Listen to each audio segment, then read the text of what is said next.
Welcome to on record.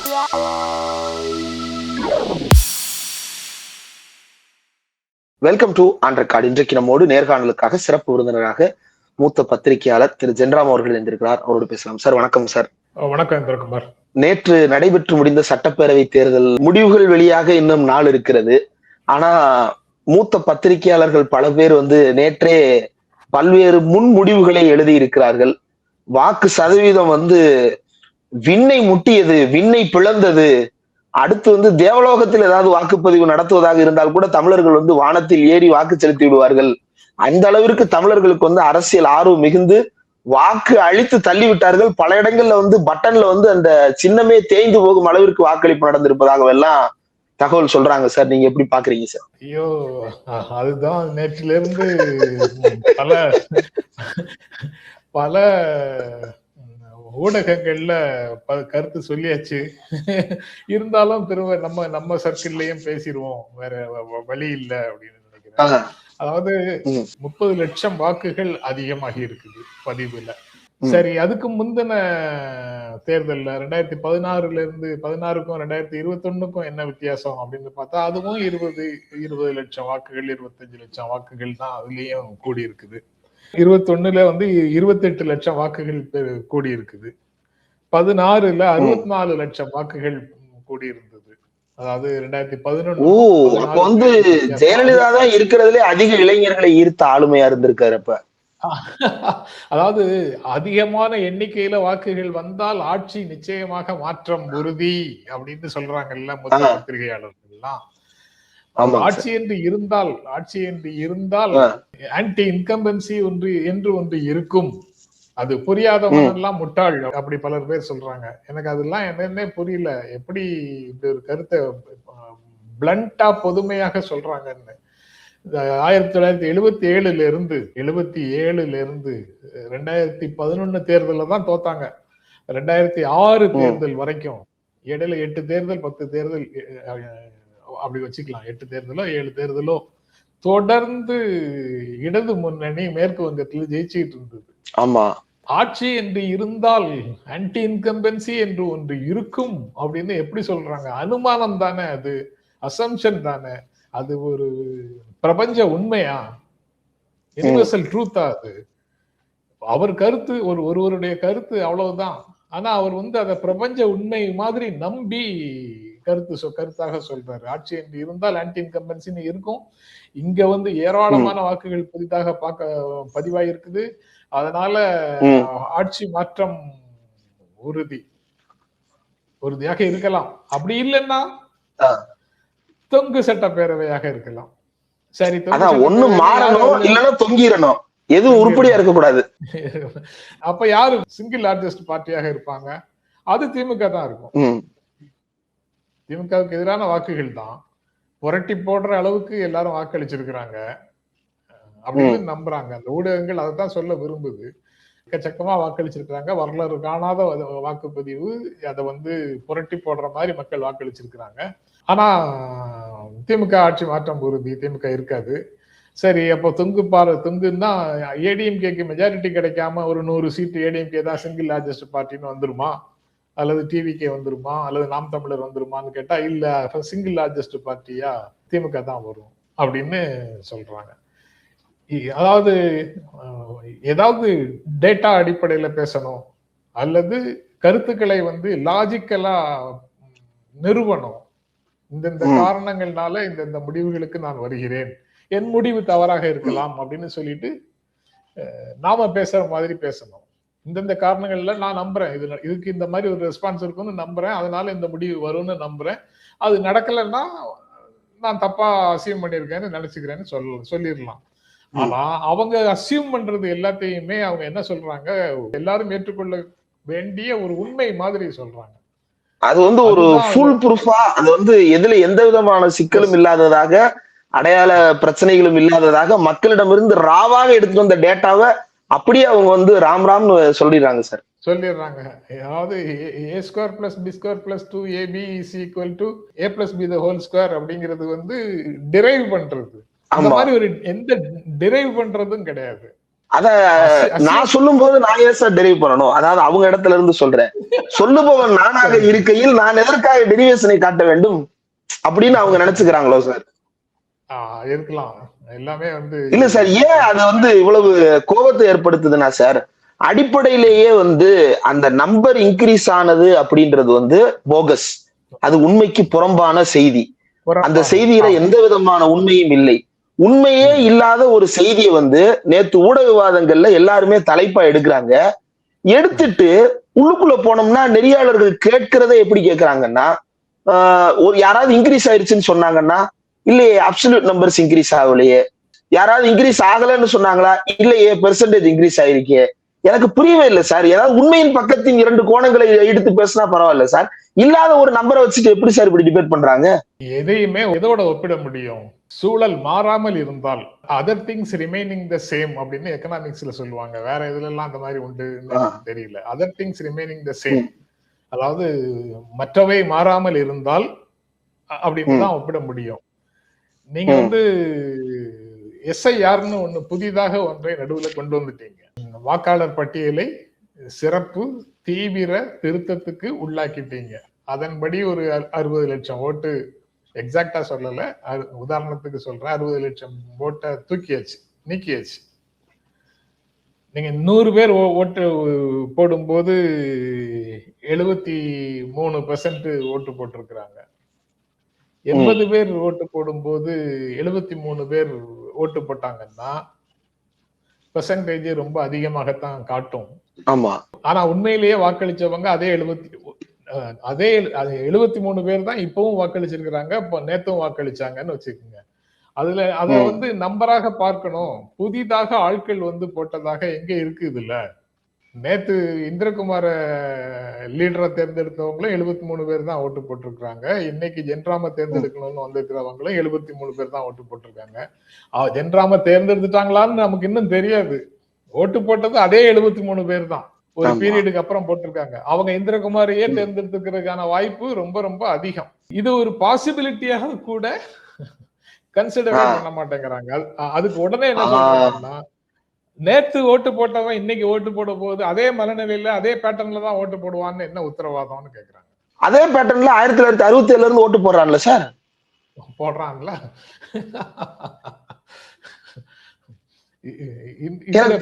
இல்ல sir, இந்த combination, இவங்களுடைய பெர்முடேஷன் காம்பினேஷன் ஃபார்முலா என்னன்னு நம்ம தெரிஞ்சுக்கணும் சார் முதல்ல. அது ஒரே ஃபார்முலேஷன் தான், ஒரே காம்பினேஷன் தான், ஒரே இதுதான். எல்லா ஃபார்முலாவையும் டெரைவ் பண்றதுக்கு முன்னாடியே அதுல வந்து ஆன்டை டிஎம்கே அப்படின்னு எழுதிடணும். ஓகே, அதான் அந்த ஃபார்முலா எக்ஸ் எதிரான டெரிவேஷன் தான். Okay, right. இதோட இளைஞர்களுடைய ஆதரவு அப்படின்றது வந்து பெரிய அளவுக்கு விஜய் பக்கம் திரும்பி விட்டது அப்படின்னு நேற்று முடிவுகள் எழுதிடுறாங்க சார். இத எப்படி பாக்குறீங்க? விஜய்க்கான ஆதரவு அப்படின்றது வந்து நேத்து போலிங்ல நீங்க அப்சர்வ் பண்ண வரைக்கும் எப்படி இருந்தது சார்? ஒரு குறிப்பிட்ட தோல் நிறத்தோட, குறிப்பிட்ட வயதுக்கு உட்பட்டு, ஒரு எலிட்டிஸ்டான மனநிலை தோற்றம் அந்த மாதிரிலாம் இருந்து, அது ஆணாக இருந்தாலும் சரி பெண்ணாக இருந்தாலும் சரி, இந்த வயதுல உள்ளவங்க எல்லாருமே ஒரே மாதிரி தான் வாக்களிப்பார்கள் அப்படின்னு ஒன்றை நிறுவ முயற்சி செய்யறாங்க. அது அப்படி இருக்க வாய்ப்பு இல்லை. ஏன்னா இளைஞர்கள் எல்லாரும் வாக்களிக்க வரணும்னா கல்விக்கு கட்டணம் உயர்த்தின உடனே அல்லது கல்வித்துறை பெரிய நிபந்தனையை போட்ட உடனே எல்லாவற்றையும் தள்ளி வச்சுட்டு என்ன உச்சத்துல இருந்த படிப்பெல்லாம் திறந்துட்டு வீதியில வந்து போராட வர்றாங்க இளைஞர்கள். எஸ்எஃப்ஐ, ஏஎஸ்எஃப் அல்லது மாணவர் அணி அப்படின்னு கட்சிகளுடைய மாணவர் அணின்னு பலர் வந்து போராட வர்றாங்களே, அவங்க எல்லாம் கிழவர்களா? அரசியல் கோட்பாடுகளை படிக்க தொடங்கினவங்க எல்லாம் முதியவர்களா? எதுவுமே தெரியாம கும்பலாக வந்துட்டு போறவங்க மட்டும்தான் இளைஞர்களா? இல்ல, அது அவங்க என்ன சொல்றாங்கன்னா, எங்களுக்கு நீங்க கேக்குறதா அவங்களுக்கு பதில் சொல்றாங்க சார். இன்னைக்கு கூட ஒரு நடிகை ஒருத்தவங்க பதில் சொல்லியிருக்கிறாங்க. என்ன அரசியல் தெரியுமா, அரசியல் பத்தி என்ன தெரியும்னு கேக்குறீங்க, இதுதான்டா இனிமேல் புது அரசியல், எங்க அரசியல், யங்ஸ்டர் அரசியல் இனிமே இப்படித்தான் இருக்குன்றாங்க சார். அரசியல் அகற்றிய அரசியலை கொண்டு வருவதற்கான ஒரு முயற்சி சில 10 ஆண்டுகளாக நடந்துகிட்டு இருக்குது சமூகத்துல. அது ஆபத்தானது அப்படின்னு நாங்க பல காலமா பேசிட்டு தான் இருக்கிறோம். அதைத்தான் நீங்க அரசியல்னு சொல்றீங்க. அந்த அரசியலுக்கு ஒரு வடிவம் கிடைச்சிருச்சு. அந்த அரசியலுக்கு ஒரு தலைமை கிடைச்சிடுச்சு, அந்த அரசியலுக்கு ஒரு பேக்கிங் கிடைச்சிருச்சுங்கிறதும் ரொம்ப முக்கியம். பேட்ரனேஜ் கிடைச்சிடுச்சு, பேக்கிங் கிடைச்சிடுச்சு. இப்ப களம் அதுக்காக திறந்து விடப்பட்டிருக்கிறது. போய் ஆடுறா தம்பி அப்படின்னு யாரோ உங்களை இறக்கி விட்டுருக்காங்க, ஆட வந்திருக்கீங்க அப்படிங்கிறது. இது இப்படித்தான் நடக்கும் அப்படின்னு அரசியல் போக்குகளை அறிந்தவர்கள், சமூக வளர்ச்சி அல்லது சமூக போக்குகளை அறிந்தவர்கள் ரொம்ப காலத்துக்கு முன்னாலேயே இது இப்படித்தான் நடக்கும்னு சொல்லியிருக்கிறாங்க. அந்த கோடுகள்லயே தான் நீங்க வரீங்க. அவங்க போட்ட கிரவுண்டுக்குள்ளதான் வந்து இவங்க ஆடிட்டு இருக்கிறாங்க, இந்த இளைஞர்கள் ஆடிட்டு இருக்கிறாங்க. இது காலத்துக்கு காலம் வெவ்வேறு வடிவம் எடுத்து வந்திருக்குது. அரசியல் அகற்றின அல்லது அவங்க ஏற்றுக்கொண்ட அரசியல் பற்றி எனக்கு பெரிதாக ஒன்றும் இல்லை. அதெல்லாம் மாறக்கூடியது. இப்போ ஃபர்ஸ்ட் ஸ்டெப்புக்காக வந்திருக்காங்கன்னு நினைக்கிறேன். எனக்கு உதாரணத்துக்கு இதை சொல்லணும்னா, எங்க அப்பா என்ன திட்டவே மாட்டாரு, பெரும்பாலும் திட்டவே மாட்டாரு. ரொம்ப ரேர் 2-3 அக்கேஷன்ஸ்ல தான் அவர் என்கிட்ட கோவப்பட்டு பேசியிருக்கிறாரு. அதுல எனக்கு முதல்ல கோவப்பட்ட அனுபவம் இதுதான்.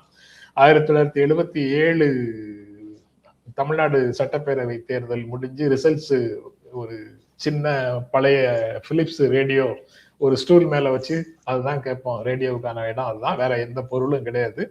அந்த ரேடியோல நாங்க தேர்தல் முடிவுகளை கேட்டுட்டு இருக்கும்போது சென்னையில வரிசையாக ரிசல்ட் சொல்லிட்டு வராங்க. சென்னையில 13 தொகுதிகள், அப்போ 12 தொகுதிகளுக்கு ரிசல்ட் வந்துருச்சு, திமுக வெற்றி பெற்றதுன்னு. 13வது தொகுதியாக ஆர்கே நகர் தொகுதி அவங்க சொல்றாங்க, அதிமுக வெற்றி, வேட்பாளர் வந்து ஐசரி வேலன் அப்படிங்கிறவர். அவர் ஒரு நடிகர், அவரைத்தான் எனக்கு தெரியும். திமுகலயோ அதிமுகலயோ வேற சென்னையில போட்டிட்டோ யாரையும் எனக்கு தெரியாது. நான் இருக்கிறது திருச்செந்தூர் பக்கத்துல ஒரு ஊர்ல, எனக்கு சென்னையே எங்க இருக்குன்னு தெரியாது. அதுல ஒரு இடத்துல ஐசரி வேலன்னு ஒருத்தர் ஜெயிச்சிட்டாருன்னா அவர் அந்த முகம் எனக்கு தெரியும். ஏன்னா நான் எம்ஜிஆர் சினிமாக்கள்ல அவரை பார்த்திருக்கிறேன். உடனே நான் கை தட்டினேன், விசில் அடிச்சேன். விசில் அப்பவே அந்த சிம்பல் வந்துருச்சு. விசில் அடிச்சேன். சமத்திட்டு அப்பாட்ட இருந்து விழுந்தது.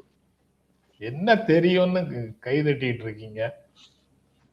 அந்த தொகுதியில தோத்து போனது காங்கிரஸ் கட்சியினுடைய அனந்தநாயகி 3வது இடத்துல இருக்கிறாங்க. 2வது இடத்துல திமுக, முதல் இடத்துல ஐசரி வேலன் அதிமுக ஜெயிச்சிருக்காங்க. அனந்தநாயகி பழைய லீடர். ஆமா ஆமா ஆமா. அப்படி ஒரு லீடர் ஐசரி வேலன் புதுசா வந்த ஒரு நடிகர் தோத்து போனார்னா அவரால் அதை ஏற்றுக்கவே முடியல. திமுகவாது எமர்ஜாயி கட்சியாக வந்துருச்சு. ஐசரி வேலன் ஒரு நடிகர்கிட்ட, நகைச்சுவை என்ற பெயர்ல நடிக்கிற ஒரு நடிகர்கிட்ட தோத்து போனதை அவரால் தாங்க முடியல, கடுமையாக திட்டினார்.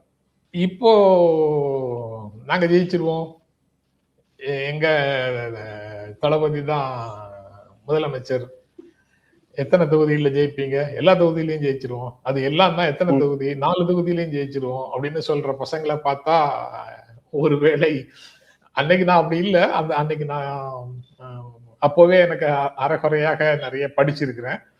ஆனாலும் அந்த ஒரு முடிவுக்கு நான் கை தட்டினேன், வாங்கி கட்டினேன், அது 2 நடந்தது. ஆனா இந்த பையங்க எதுவுமே படிக்காம தான் அரசியல் ஆர்வம் அப்படின்னு, விஜய்க்கு ஆதரவு தெரிவிப்பதே ஒரு அரசியல் அப்படின்னு தீவிரமாக வர்றாங்க. பொதுவாக இருக்கக்கூடிய திமுக எதிர்ப்பு, கோட்பாடுகளின் எதிர்ப்பு, கோட்பாடுகளுக்கு எதிர்ப்பு, திமுக எதிர்ப்பு அப்படிங்கிறதான் இது வெளிப்படுத்துகிறது. ஏற்கனவே பல்வேறு காரணங்கள்ல அந்த மாதிரி முடிவுகளை இருக்கக்கூடியவர்கள் இந்த குழந்தைகளை ஊக்குவிக்கிறார்கள், இந்த தம்பி தங்கைகளை ஊக்குவிக்கிறார்கள் அப்படிங்கிறது நல்ல தெரியும். டிபேட்ல இன்னொரு விஷயத்தையும் பார்க்க முடிஞ்சது சார். தராசு ஷியாம் சார் வந்து இதை பத்தி பேசும்போது, அவரு அந்த டிபேட்ல அந்த பேனல்ல இருந்த எல்லார்கிட்ட இருந்தும் அவர் மாறுபட்ட கருத்து, அதாவது இப்ப நீங்க சொன்ன கருத்து, அவ்வளவு ஓட்டு சதவீதம்லாம் இன்க்ரீஸ் ஆகலைங்க, அதே மாதிரிதான் இன்க்ரீஸ் ஆயிருக்கு அப்படின்றதான் அவரு சொன்னாரு.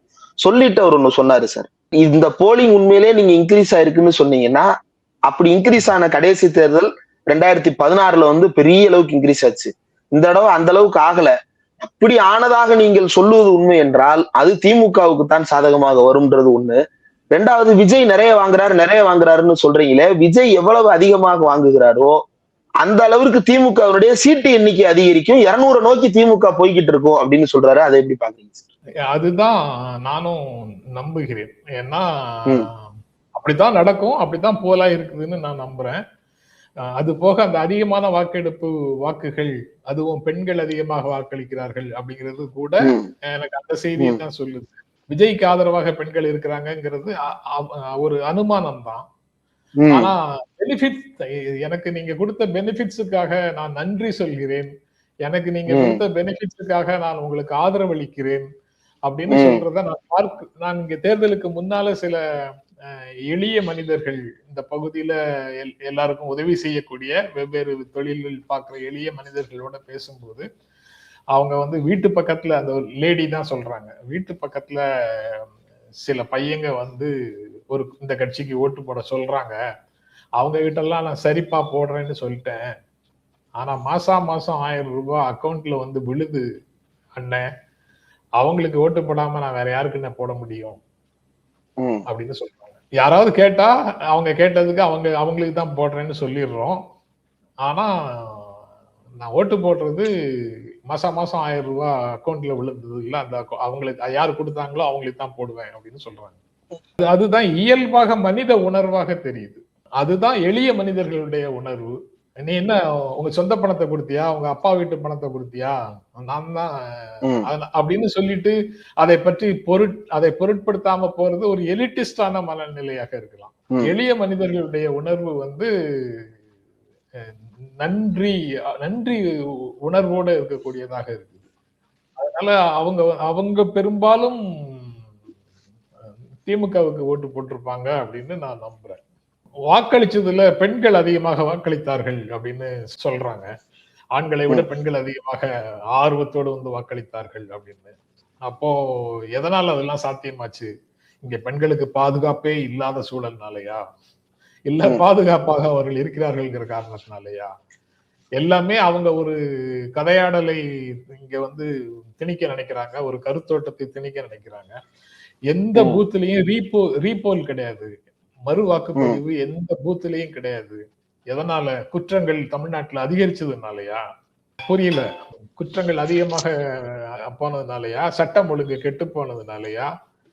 அவங்க திமுக சதியால சார், திமுக செய்த சதியால அவங்க முன்வைத்த அனைத்து பிரச்சாரமும் அர்த்தமற்றவை என்பதையும் இந்த வாக்குப்பதிவு ப்ரூவ் பண்ணி ரொம்ப ஒரு முக்கியமான அப்சர்வேஷன் நினைக்கிறேன் சார். ஏன்னா பெண்கள் பத்திரமாக இல்லாத ஒரு நிலையில வந்து இவ்வளவு பேர் வாக்களிக்க வரமாட்டார்கள். அதே போல பல தொகுதிகள்ல வந்து பெண்களுடைய வாக்கு சதவீதம் தான் அதிகம். ஓட்டர் லிஸ்ட்லயே வந்து ஆண்களோட பெண்கள் தான் அதிகம். அப்ப தமிழ்நாட்டுல இயல்பாகவே வந்து பெண்களுக்கு அதிகமான வாக்குப்பதிவு நடப்பது அப்படின்றது வந்து புரிந்து கொள்ளக்கூடிய ஒரு விஷயம்.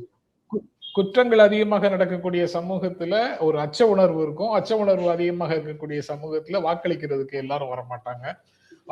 அதிகமாக இருக்குது. எந்த வன்முறை சம்பவங்களும் இல்ல. இது எல்லாமே அவங்க சொன்னது அனைத்தும் பொய். ஸ்டாலினுக்கு எதிராக அவர்கள் கட்டிய எழுப்ப விரும்பிய ஒரு பிம்பம் அப்படிங்கிறது ரொம்ப தெளிவாக தெரியும். ஆட்சியை காப்பாற்றுவதற்காக இந்த வளர்ச்சி திட்டங்கள் தொடர வேண்டும் என்பதற்காக தமிழ்நாடு இந்த 5 ஆண்டுகள்ல இருந்த நிலை திடீரென்று கைவிட்டு போய்விடக்கூடாது, தொடர்ந்து இருக்க வேண்டும் என்பதற்காக வாக்குகள் அதிகமாக விழுந்திருக்கும். அப்படி இல்லாம எதிர்ப்புகள் அப்படின்னு பார்த்தோம்னா, எதிர்ப்புகள் வந்து 3ஆக பிரிந்து கிடக்கிறது. அதனால திமுகவை எதிர்க்கக்கூடியவர்கள் 3 அணியாக பிரிந்து நிற்கும் போது உறுதியாக ஸ்வீப் பண்றதுக்கான வாய்ப்புகள் ரொம்ப அதிகம். அதுல 2 பேர் கீழே இருந்து 2 பேருக்கு மட்டும்தான் ஃபைட் அப்படின்னு இருந்ததுன்னா வெற்றியினுடைய அளவு குறைவாக இருக்கும். ஈக்குவலா ட்ரையாங்குலர் கண்டெஸ்ட், மும்முனை போட்டி வந்து தீவிரமாக இருக்கு, அல்லது 4 பேருமே நல்லா தான் ஃபைட் பண்றாங்கன்னா அந்த 4ல வலிமையாக இருக்கிற அணி வந்து பெரிய அளவுல ஸ்வீப் பண்ணிட்டு போயிடும். ஓகே, அப்படிப்பட்ட ஒரு ஸ்வீப் இந்த தேர்தலில் நடக்குதா அப்படின்றதுதான் மே 4ஆம் தேதி நமக்கு தெரிய போகிறது. இதுல வந்து நிறைவா ஒரு கேள்வி சார், இந்த எலெக்ஷனை வந்து எதிர்கொண்ட விதம் அப்படின்னு பார்க்கும் பொழுது அந்த கிளாம்பாக்கத்துல நடந்த அந்த கூட்டம் வந்து அந்த கூட்டம் வந்து பேருந்து காத்திருந்த அந்த கூட்டம் வந்து எனக்கு தெரிஞ்ச அங்க எல்லா வாக்காளர்களுமே இருந்தாங்க சார். எனக்கு ரொம்ப நெருக்கமான திமுகவிற்கு வாக்களிப்பதற்காகவே கிளம்பிய நிறைய பேர் அங்க நின்றுட்டு இருந்தாங்க. ஆனா தாவேக்காவுக்கு ஓட்டு போடத்தான் அவ்வளவு பேர் வந்தார்கள் கிளாம்பாக்கத்திற்கு. அவர்கள் எல்லோரையும் இந்த அரசு சதி செய்து தடுத்து நிறுத்தி விட்டது. அது வந்து ரொம்ப சீரியஸா சொல்றாங்க. ரொம்ப கான்ஸ்பிரசியா நம்புறாங்க. இன்றைக்கு ஆதவர்ஜுனா வரைக்கும் அதை வந்து பேசுறாரு சார். இது எப்படி பாக்கு? முந்தா நாள் ராத்திரி நீங்க இருள பாத்தீங்களா உங்க ஊர்ல? இருட்டா தானே இருந்தது. ராத்திரி இருட்டா தானே இருந்தது. மனிதன் ஏற்றி வைத்த செயற்கையான விளக்குகளை தவிர பொதுவாக இருளாகத்தானே இருந்தது ராத்திரி. அடுத்த நாள் காலையில சூரியன் உதயமானதே யாருக்காக? எதனால? விஜய் அரசியலுக்கு வந்தாருங்கிறதுனால தானே. ஓகே. எது நடந்தாலும் அது விஜய் வந்ததுனாலதான் அப்படின்னு சொல்றத ஒரு பேட்டர்னாக வச்சிருக்கிறாங்க. இந்த அரசியல் நிகழ்வுகள் பிரச்சாரம் நடந்த இந்த இத்தனை 2-3 மாதங்களும் எல்லாமே விஜயால தான் அப்படின்னு சொல்லக்கூடிய பழக்கத்துல சில நண்பர்கள் இருக்கிறாங்க. எது நடந்தாலும் அது விஜயால தான் அப்படின்னு. நல்லது நடந்தா விஜயால, கெட்டது நடந்தா அது ஸ்டாலினால. விஜய்க்கு எதிராக விஜய்க்கு எதிராக ஏதாவது நடந்ததுன்னா அது ஸ்டாலினால. சாதாரணமாக ஒண்ணு நடந்தது அப்படின்னா அது விஜயால அப்படின்னு சொல்றாங்க. அது எல்லாமே அப்படித்தான் நடந்ததா இல்லையா அப்படிங்கறது மே 4 தெரிஞ்சிடும். பட் இப்ப வந்து யாருடைய மன உணர்வுகளையும் புண்படுத்த வேண்டாம், அவரவர்கள் கற்பனையிலேயே இருக்கட்டும், நாம உட்பட, நான் உட்பட அப்படிங்கிற நினைப்புலதான் இருக்கிறேன். ஆனா நீங்க இன்டர்வியூன்னு சொன்ன உடனே நான் எல்லாவற்றையும் பேசிட்டேன்னு நினைக்கிறேன். 29ஆம் தேதி எக்ஸிட் போல்ஸ் வரைய இருக்கிறது. அதற்கு இடையில இன்னும் என்னென்ன மாதிரியான கான்ஸ்பிரசிகள் புதிதாக வருகின்றன, இந்த கான்ஸ்பிரசிகளை இந்த சமுதாயம் எப்படி எதிர்கொள்ள காத்திருக்கிறதுன்றதை பொறுத்திருந்து பார்ப்போம் சார். இவ்வளவு நேரம் ஒதுக்கி இந்த நேரம் தந்திருக்கு நன்றி. நன்றி இந்திரகுமார்.